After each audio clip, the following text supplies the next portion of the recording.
নমস্কার বন্ধুরা, সবাই কেমন আছো? আশা করি অনেক অনেক ভালো আছো। তো আমি ভালো আছি। আমাদের আজকে রাত্রে রান্না হবে চিকেন। প্রাকৃতির পাপ্পা 1 কেজির মতন চিকেন এনেছেন। তো এখানে আমি এগুলোকে ধুয়ে কেটে দিয়েছি। প্রাকৃতির পাপ্পা সবগুলো মশলা টশলা রেডি করেছেন। তো এখানে এখন রান্না হচ্ছে। প্রথমে ভেবেছিলাম গ্যাসে রান্না করব, তারপরে ভাবছি না উনুনে রান্না করে নিই। উনুনে রান্না করলে চিকেন খুবই টেস্টি হয়, রান্নাটা স্বাদ আলাদাও হয়ে যায়। তো এখানে আগুন জ্বালিয়ে প্রাকৃতিক পাপাও সম্বাস দিয়েছে। আমি একটু নাড়াচাড়া করে দেখছি কীরকম হয়েছে কি না। আর আজকের চিকেনটা শুধু কষা হবে, ঝুল টুল কিছু দেবো না।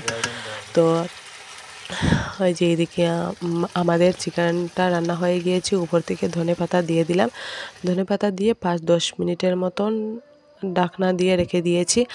আর এদিকে একটা থালাতে অল্প একটু ভাত, 2-3 টুকরা মাংস, আর এদিকে একটা লেগ পিস নিয়েছি। আমি এখন ভাত খাবো না, আমার ছোটো মেয়েকে খাওয়াবো এখন ভাত। তো এখানে আমি 1 টুকরো লেগ পিস নিয়েছি আর অল্প একটু গ্রেভি নিয়েছি।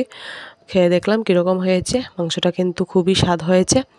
তো 1 টুকরা খেতে খেতে 2-3-4 টুকরা খেয়ে নিয়েছিলাম।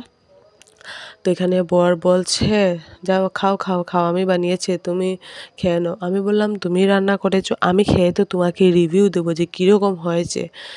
যখন আমি রান্না করব তখন তুমি খেয়ে আমাকে বলবে যে কীরকম হয়েছে।